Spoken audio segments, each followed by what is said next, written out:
Gyandeep success point के YouTube channel पर आपका हार्दिक स्वागत है। आज हम लोग क्लास 10th के सोशल साइंस के महत्वपूर्ण प्रश्नों को लेकर इस श्रृंखला की शुरुआत कर रहे हैं। एग्जाम काफी समीप है।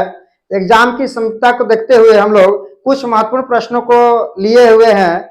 आशा करते हैं कि प्रश्न आपके एग्जाम में काफी लाभदायक सिद्ध होगा। तो चलिए बिना देरी किए हुए इस सेशन की शुरुआत करते हैं। और इस सेशन का पहला प्रश्न हमारा है, इस सेशन का हमारा पहला प्रश्न है,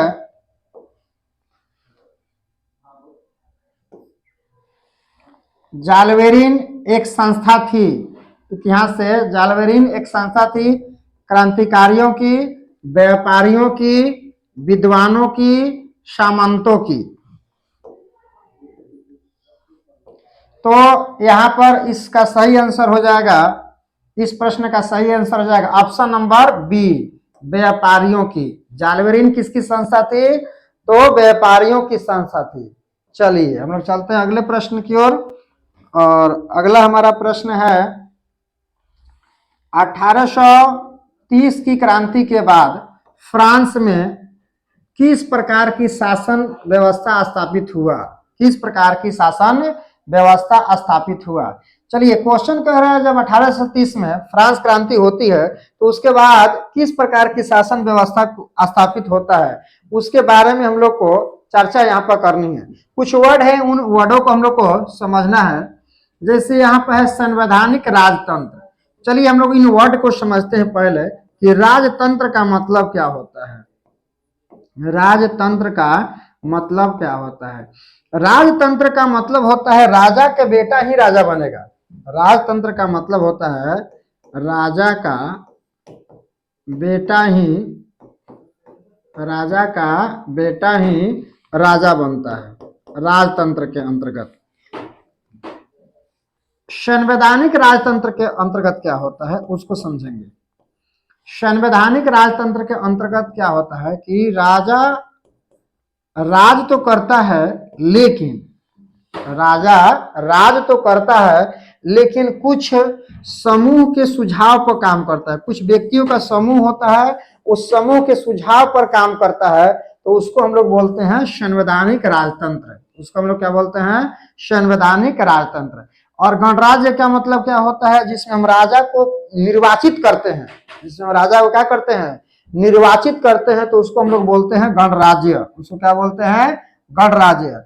बात है निरंकुश राजतंत्र। निरंकुश राजतंत्र का मतलब हुआ, निरंकुश राजतंत्र का मतलब हुआ कि राजा जो कह दिया वह उसको मानना पड़ेगा। यानी राजा जो कह दिया वही उसका नियम हो गया।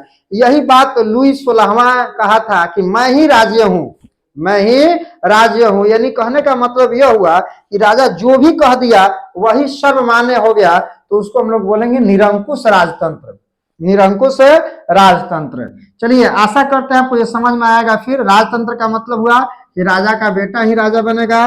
और संवैधानिक राजतंत्र का मतलब होता है कि राजा राज तो करेगा लेकिन कुछ खास व्यक्तियों के समूह और सुझाव पर काम करेगा, अपने मनमानी तरीके से काम नहीं कर सकता है। और निरंकुश राजतंत्र का मतलब हुआ राजा जो कह दिया वह सर्वमान्य है। राजा जो कह दिया वह क्या है? सर्वमान्य है। तो प्रश्न है कि 1830 की क्रांति के बाद फ्रांस में किस प्रकार की स्थापित होता है? तो संवैधानिक राजतंत्र स्थापित होता है। अर्थात राजा तो राज करेगा, काम करेगा, लेकिन कुछ विशेष लोगों या समूहों के सुझाव पर काम करेगा। चलिए आशा करते हैं ये प्रश्न आपको समझ में आया होगा। हमारा अगला प्रश्न है, तो अगले प्रश्न की ओर हम चलते हैं।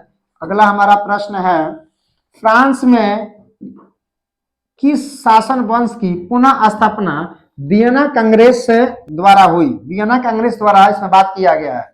यहाँ पर है हेब्सबर्ग, आर्लिया वंश, उर्वो वंश, नॉन। तो इस प्रश्न का सही आंसर हो जाएगा ऑप्शन नंबर सी, उर्वो वंश। चलते हम लोग अगले प्रश्न की ओर।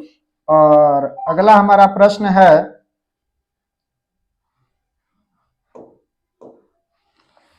जर्मन राइन राज्य का निर्माण किसने किया था?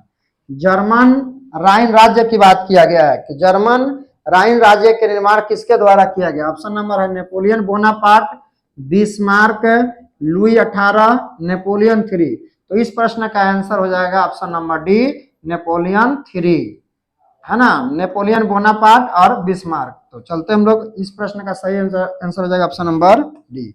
अगला हमारा प्रश्न है, सिकंदर कहाँ का निवासी था? सिकंदर की बात किया गया, कहाँ का निवासी था, जिसको विश्व विजेता सिकंदर के नाम से भी जाना गया है, इसी की बात किया गया है। रोम, चीन, यूनान, मिस्र। तो इस प्रश्न का सही आंसर हो जाएगा ऑप्शन नंबर सी, यूनान का रहने वाला था। चलते हैं अगले प्रश्न की ओर, और अगला प्रश्न है, वार एंड पीस किसकी रचना है? वार एंड पीस किसकी रचना है? Karl Marx. तो कार्ल मार्क्स की रचना है Das Kapital, Das Kapital, Das Kapital. Karl Marx की रचना है दास कैपिटल, और एक है कम्युनिस्ट मैनिफेस्टो। क्या है?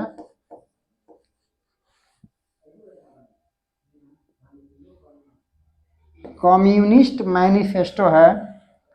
और ये टालस्टाय जो है वार एंड पीस की रचना किए थे। वार एंड पीस की रचना कौन किए थे? तो टालस्टाय। ऑप्शन नंबर क्या हो जाएगा? इसका बी आंसर हो जाएगा। चलिए हम चलते हैं अगले प्रश्न की ओर, और अगला प्रश्न हमारा है, समाजवादी घोषणा पत्र का प्रकाशन कब हुआ? समाजवादी घोषणा पत्र का प्रकाशन कब किया गया? वही कम्युनिस्ट मैनिफेस्टो जो है उसकी घोषणा कब की गई? तो इस प्रश्न का सही आंसर हो जाएगा 1815 में। चलते हैं अगले प्रश्न की ओर, और अगला प्रश्न है, वियना कांग्रेस में कौन सा राष्ट्र सम्मिलित नहीं था? वियना कांग्रेस में कौन सा राष्ट्र सम्मिलित नहीं था? देखिए, वियना कांग्रेस का मुख्य उद्देश्य क्या था? वियना कांग्रेस का मुख्य उद्देश्य था कि जो नेपोलियन बोनापार्ट ने जो राज करके इधर उधर की प्रक्रिया की थी, आधा फेरबदला किया था, उसको थोड़ा सही तरीके से व्यवस्थित कर दिया जाए, यही इसका उद्देश्य था। तो प्रश्न आ रहा है कि वियना कांग्रेस में कौन राष्ट्र सम्मिलित नहीं था? ऑप्शन है ब्रिटेन, रूस, फ्रांस, जर्मनी। तो इस प्रश्न का आंसर हो जाएगा फ्रांस। फिलहाल इस आंसर का प्रश्न क्या हो जाएगा? Answer France. चलिए अगला प्रश्न है, वियना सम्मेलन का आयोजन किस वर्ष हुआ? वियना सम्मेलन का आयोजन किस वर्ष किया गया? तो इस 1804, 1805, 1815, 1830। तो इस प्रश्न का आंसर हो जाएगा 1815 में। 1815 में वियना कांग्रेस का आयोजन किया गया। अगला प्रश्न हमारा है यहाँ पर, अगला प्रश्न है, वर्साई की संधि कब हुई? वर्साई की संधि कब हुई? 1915, 1916, 1919, 1920। चलिए 1920 में क्या होता है? तो असहयोग आंदोलन शुरू होता है, असहयोग आंदोलन शुरू होता है महात्मा गांधी द्वारा। जो चौरा चौरी हत्याकांड के बाद, जो चौरा चौरी हत्याकांड के बाद 1922 में वापस कर लिया जाता है। 1916 में क्या होता है? कांग्रेस का एक जो है बैठक होता है 1916 में, जिसके अध्यक्ष जो है अंबिका चरण मजूमदार जी बनते हैं। 1916 के जो कांग्रेस का बैठक होता है ना, उसकी अध्यक्षता 1916 में जो है अंबिका चरण मजूमदार जी करते हैं। अंबिका चरण मजूमदार जी करते हैं कांग्रेस का। अंबिका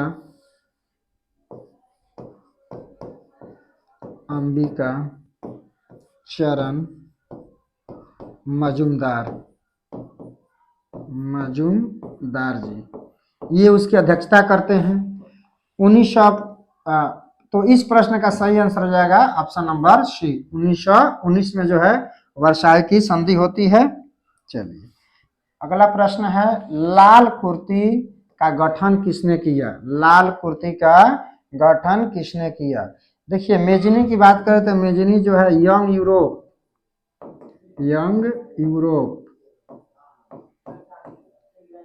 और यंग इटली नामक संस्था की क्या करता है? स्थापना करता है। संस्था की स्थापना करते हैं। मेजिनी यंग यूरोप और यंग इटली नामक संस्था की स्थापना करते हैं। तो यहाँ पर प्रश्न है कि लाल कुर्ती का, तो लाल कुर्ती जो है ये संबंधित है गैरीबाल्डी से। किससे संबंधित है? गैरीबाल्डी। और गैरीबाल्डी क्या है? तो आप समझ सकते हैं कि मेजिनी क्या था? एक साहित्यकार था। मेजिनी क्या था? साहित्यकार था। साहित्यकार के साथ साथ योग्य सेनापति था। ये मेजिनी है, एक साहित्यकार था, लेकिन साहित्यकार के साथ साथ योग्य सेनापति था। और गैरीबाल्डी जो है एक नाविक था। गैरीबाल्डी क्या था? एक नाविक था। चलिए हम चलते हैं अगले प्रश्न की ओर। और अगला प्रश्न है, चेका क्या था? सेना की टुकड़ी, विशेष पुलिस दस्ता, पदारी वर्ग, श्रमिक वर्ग। तो इस प्रश्न का सही आंसर हो जाएगा ऑप्शन नंबर बी, विशेष पुलिस दस्ता। अगला हमारा प्रश्न है कि महात्मा गांधी के राजनीतिक गुरु कौन थे? महात्मा गांधी की बात आ गई है। महात्मा गांधी की राजनीतिक गुरु कौन थे? महात्मा गांधी जो है अपना आंदोलन जो है चंपारण से 1917 में शुरू करते हैं, और यहाँ से वही आंदोलन में उन्हें सफलता मिलती है। अंग्रेजों को जो है नील की खेती से छुटकारा मिलता है, और गांधी जी महात्मा गांधी बन जाते हैं। चंपारण सत्याग्रह 1917। 1920 में असहयोग आंदोलन शुरू करते हैं। चौरा चौरी हत्याकांड 1922 में होता है, उसको बंद कर देते हैं। 1930 में सविनय अवज्ञा आंदोलन शुरू करते हैं। ये गांधी जी का रहा अपना आंदोलन का सिलसिला। तो चलिए हम चलते हैं, यहाँ पर देख रहे हैं कि महात्मा गांधी जी के राजनीतिक गुरु कौन थे? गोपाल कृष्ण गोखले, एमजी रनाडे, तिलक, सरदार पटेल। तो गोपाल कृष्ण गोखले, गोपाल कृष्ण गोखले जो है महात्मा गांधी के राजनीतिक गुरु थे। और गोपाल कृष्ण के गुरु जो है एमजी रनाडे थे। इनका गुरु कौन थे? गोपाल कृष्ण गोखले के गुरु एमजी रनाडे थे। ये गुरु थे इनके। यहाँ पर ध्यान देंगे कि गोपाल कृष्ण के गुरु कौन थे, ध्यान से देखेंगे इसको। गोपाल कृष्ण एमजी रनाडे थे। गोपाल कृष्ण के गुरु कौन थे? एमजी महागोविंद रनाडे थे। तिलक की बात करें तो तिलक ने जो है 1916 ईस्वी में होम रूल आंदोलन की शुरुआत करते हैं। केसरी और मराठा इनका पत्रिका, प्रसिद्ध पत्रिका है केसरी और मराठा। किनका? तो तिलक का। तिलक का जो है प्रमुख पत्रिका कौन है? तो प्रमुख पत्रिका केसरी और मराठा है। और 1916 ईस्वी में इन्होंने होम रूल आंदोलन शुरू किया। होम रूल आंदोलन, एनी बेसेंट भी होम रूल आंदोलन शुरू की थी। एनी बेसेंट भी होम रूल आंदोलन शुरू की थी। एनी बेसेंट भारतीय राष्ट्रीय कांग्रेस के प्रथम महिला अध्यक्ष मानी जाती है। भारतीय राष्ट्रीय कांग्रेस की प्रथम महिला अध्यक्ष मानी जाती है। और भारतीय राष्ट्रीय कांग्रेस की स्थापना 1885 में ए.ओ. ह्यूम द्वारा किया गया। इतना बात हम लोग समझ गए। सरदार वल्लभ भाई का संबंध जो है बारदोली आंदोलन से है। इस आंदोलन से है तो बारदोली आंदोलन से है। बारदोली आंदोलन से है। बारदोली आंदोलन से हुए, जो 1928 में होता है। जो कब होता है? 1928 में होता है। यहीं की महिलाओं ने, बारदोली की महिलाओं ने ही सरदार को, सरदार वल्लभ भाई पटेल को सरदार की उपाधि दी थी। कहाँ की? तो बारदोली की महिलाएं ने, बारदोली की महिलाएं ने सरदार की उपाधि दी थी।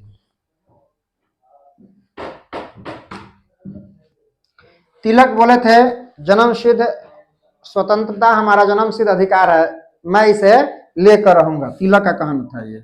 चलिए चलते हैं अगले प्रश्न की ओर। और अगला हमारा प्रश्न है, हिंदू महासभा की स्थापना कब हुई? बात करें हिंदू महासभा की स्थापना की, तो हिंदू महासभा की स्थापना कब होती है? 1915, 1923, 1922, 1925। तो इस प्रश्न का सही आंसर हो जाएगा 1915 में। कौन करते हैं हिंदू महासभा की स्थापना? मदन मोहन मालवीय। कौन करते हैं? मदन मोहन मालवीय। मदन मोहन मालवीय जो है 1915 में हिंदू महासभा की स्थापना करते हैं। 1923 में जो है चित्तरंजन दास और मोतीलाल नेहरू, चित्तरंजन दास प्लस मोतीलाल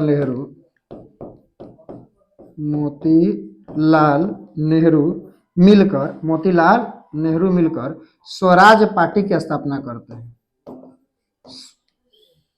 मिलकर स्वराज पार्टी की स्थापना करते हैं। स्वराज पार्टी की स्थापना करते हैं। स्वराज पार्टी की स्थापना करते हैं।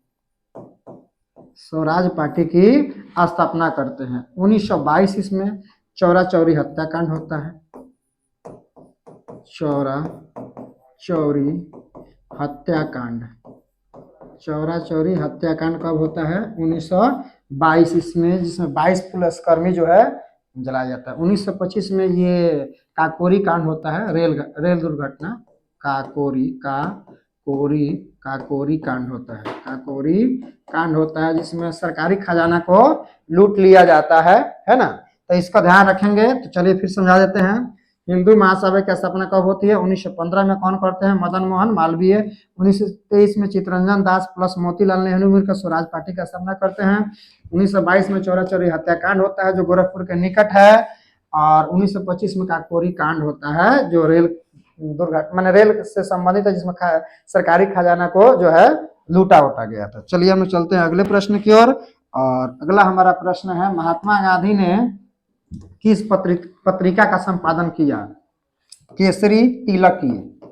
आपको बताया कि केसरी का कौन किए? तिलक। मराठा का भी कौन किए? तिलक। और नील दर्पण के दीनबंधु मित्र, दीनबंधु मित्र। तो फिलहाल इस प्रश्न का सही आंसर हो जाएगा यंग इंडिया। यंग इंडिया का संपादन कौन किया? महात्मा गांधी द्वारा किया गया।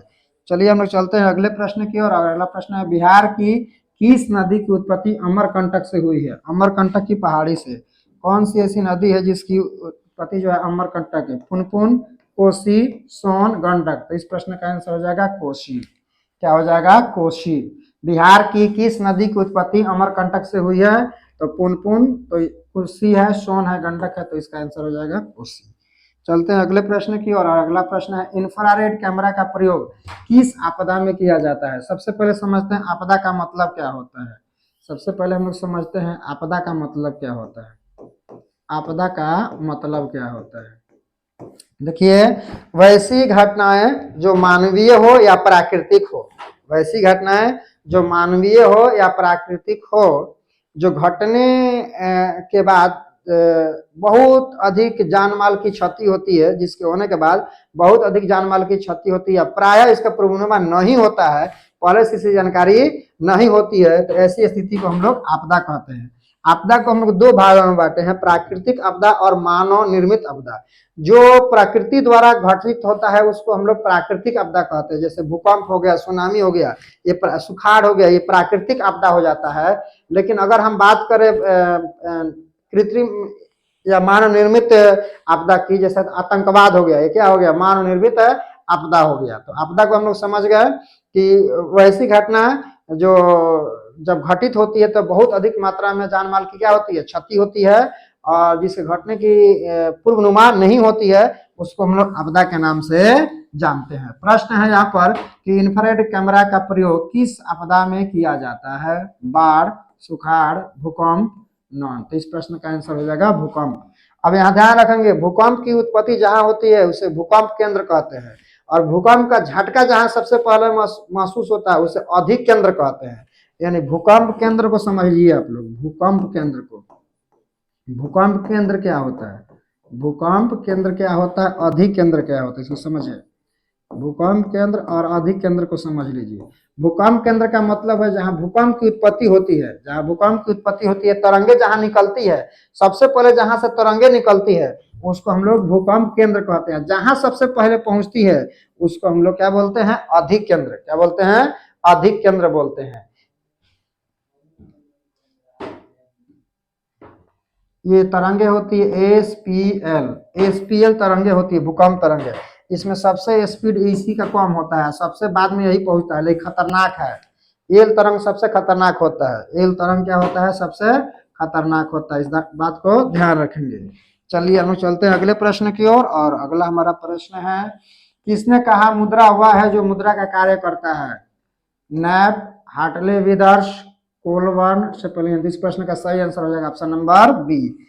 चलते हैं अगले प्रश्न की ओर। और हमारा अगला प्रश्न है, सुदूर संवेदी उपग्रह का उपयोग होता है दूर संचार के लिए, मौसम विज्ञान के लिए, संसाधनों की खोज के लिए, दूरदर्शन के लिए। तो इस प्रश्न का आंसर हो जाएगा ऑप्शन नंबर सी, संसाधनों के खोज के लिए। चलते हैं अगले प्रश्न की ओर। और अगला प्रश्न है, भारत का प्रथम तेल शोधक कारखाना स्थित है तेल सोडा कारखाना की बात की गई है, कहाँ स्थित है?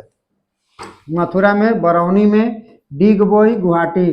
तो इस प्रश्न का आंसर हो जाएगा डिगबोई, जो असम में है। बरौनी बिहार में है, बरौनी बिहार में है, और मथुरा यूपी में है। मथुरा कहाँ है? यूपी में। गुवाहाटी भी असम में है, ये भी डिगबोई भी असम में है। चलते हैं अगले प्रश्न की ओर, और अगला प्रश्न है भारतीय योजना आयोग के प्रथम अध्यक्ष। ये योजना आयोग जो नीति आयोग कर दिया गया मोदी सरकार के नेतृत्व में, इसका नाम बदल दिया गया, नीति आयोग कर दिया गया है। तो वही है कि राष्ट्रीय योजना आयोग के प्रथम अध्यक्ष कौन थे? तो इसका अध्यक्ष जो है देश का प्रधानमंत्री होते हैं। तो उस समय आप समझ रहे हैं, देश के प्रधानमंत्री पंडित जवाहरलाल नेहरू थे। तो इस प्रश्न का आंसर हो जाएगा पंडित जवाहरलाल नेहरू। गुलजारीलाल नंदा इसके प्रथम उपाध्यक्ष थे। गुलजारीलाल नंदा जो है योजना आयोग के प्रथम उपाध्यक्ष थे। गुलजारीलाल जो नंदा है वो योजना आयोग के प्रथम उपाध्यक्ष थे। नरेंद्र मोदी वर्तमान में जो नीति आयोग है उसके अध्यक्ष हैं। डॉक्टर राजेंद्र प्रसाद भारत के प्रथम राष्ट्रपति हैं, जो बिहार से ही हैं, जो बिहार के जो सिवान जिले से बिलोंग करते हैं। अगला प्रश्न हमारा, वैश्वीकरण का क्या अर्थ होता है? आयात का नियंत्रण, निर्यात पर नियंत्रण, विश्व अर्थव्यवस्था का शमन। चलिए सबसे पहले समझते हैं वैश्वीकरण क्या होता है। वैश्वीकरण क्या होता है? वैश्वीकरण एक ऐसी प्रक्रिया है जिसके अंतर्गत हम लोग अपनी अर्थव्यवस्था को विश्व की अर्थव्यवस्थाओं के साथ जोड़ देते हैं। यानी अपनी अर्थव्यवस्था को विश्व के अर्थव्यवस्थाओं के साथ जोड़ देना ही वैश्वीकरण कहलाता है, वैश्वीकरण कहलाता है। तो वैश्वीकरण आपको समझ में आ गया। वैश्वीकरण के मुख्य 5 अंग होते हैं, यहाँ पे मैं लिख दे रहा हूँ।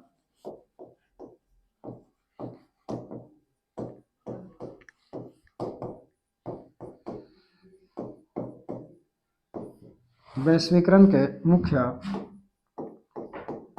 5 अंग होते हैं, अंग होते हैं।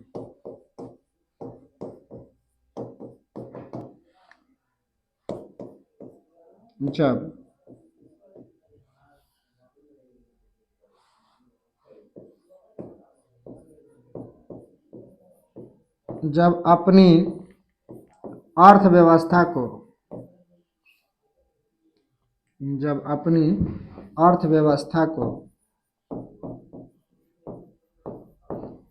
अपनी अर्थव्यवस्था को विश्व के अर्थव्यवस्था के साथ विश्व के अर्थव्यवस्था के साथ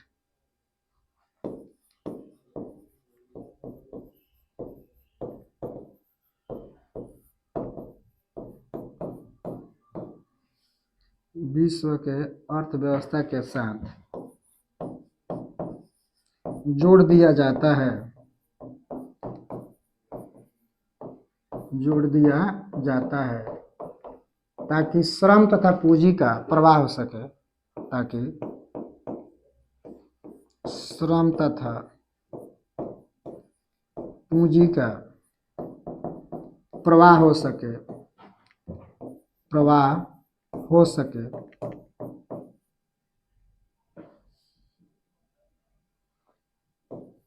हो सके तो उसे वैश्वीकरण कहा जाता है, वैश्वीकरण कहा जाता है, वैश्वीकरण कहा जाता है। इसको हम लोग समझ गए कि वैश्वीकरण के मुख्य 5 अंग होते हैं। जब अपनी अर्थव्यवस्था को विश्व की अर्थव्यवस्था के साथ जोड़ दिया जाता है ताकि श्रम, मानवीय श्रम और पूंजी का प्रवाह हो सके, तो उससे हम लोग क्या बोलते हैं? वैश्वीकरण कहते हैं, है ना। तो प्रश्न है वैश्वीकरण का क्या अर्थ है? आयात पर नियंत्रण, निर्यात पर नियंत्रण, विश्व अर्थव्यवस्था में समन्वय। तो इस प्रश्न का आंसर हो जाएगा ऑप्शन नंबर सी। चलते हम लोग अगले प्रश्न की ओर, और अगला हमारा प्रश्न है संपूर्ण क्रांति का आह्वान किसने किया? जयप्रकाश नारायण, सरदार पटेल, महात्मा गांधी, राजीव गांधी। तो इस प्रश्न का आंसर हो जाएगा जयप्रकाश नारायण। जयप्रकाश नारायण छात्र आंदोलन से भी संबंधित थे।